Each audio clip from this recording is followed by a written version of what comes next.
नमस्कार प्रेक्षकांनो, VS take trendy या YouTube चॅनलमध्ये तुमचं पुन्हा एकदा स्वागत आहे। आता शिंदे सरकारने एक मोठा निर्णय घेतला आहे। आता रेशन कार्ड धारकांना मिळणार आहे 9,000 रुपये।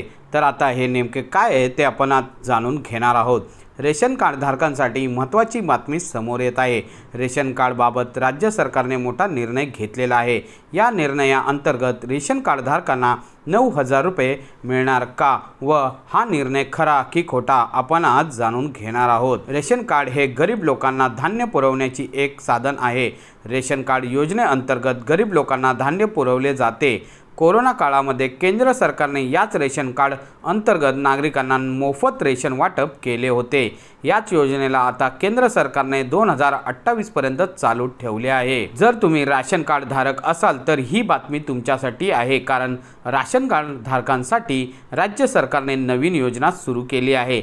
रेशन कार्ड धारकांना गहू, तांदूळ, अनुदानित धान्य मिळत असेल, मात्र आता स्वस्त धान्याऐवजी सरकार थेट त्यांच्या बँक खात्यामध्ये पैशाच्या माध्यमातून मानधन ट्रान्सफर करणार आहेत। कोणकोणते शिधापत्रक धारक या योजनेत पात्र आहेत ते आता आपण बघूयात। तर या योजनेअंतर्गत शिधापत्रक धारकांना असलेले दारिद्र्य रेषेखालील धारक या योजनेसाठी पात्र ठरणार आहेत। पात्र झालेल्या माहितीनुसार या योजनेअंतर्गत 40 लाख शिधापत्रक धारकांना या योजनेचा लाभ मिळणार आहे। सरकार आता धान्य नियोजन अनुदानित मदत थेट बँक खात्यामध्ये जमा करणार आहे। ही मदत वर्षाला 9,000 रुपये इतकी असणार आहे। सरकार 9,000 रुपये वर्षभरामध्ये हप्त्यानुसार लाभार्थ्यांच्या बँक खात्यामध्ये वितरित करणार आहे। या योजनेचे उद्दिष्ट गरीब कुटुंबांना यांचा चांगला आधार देणे व थेट गरिबांना या योजनेचा लाभ मिळवण्यासाठी राबवण्यात येत आहे। पूर्वी स्वस्त धान्य घेण्यासाठी लांबच्या लांब रांगांमध्ये उभे राहावे लागत होते व त्यामध्ये स्वस्त धान्य दुकानदार त्यांच्यामध्ये घोळ करत असे किंवा धान्य देत नव्हते। या सर्व गोष्टी लक्षात घेऊन राज्य सरकारने हा निर्णय घेतला आहे।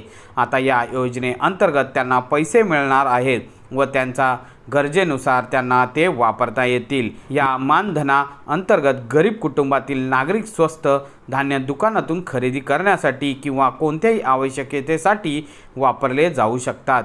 त्यासाठी गरीब कुटुंबांना अधिक सन्मान आणि निवड मिळेल अशी आशा मुख्यमंत्री एकनाथ शिंदे यांनी त्यांचे मत व्यक्त केले आहे। तर प्रेक्षकांनो, तुम्हाला हा व्हिडिओ कसा वाटला आणि हा व्हिडिओ आवडला असल्यास आपल्या या यूट्यूब चॅनल लाईक, शेअर आणि सबस्क्राईब करायला मात्र विसरू नका। तोपर्यंत धन्यवाद।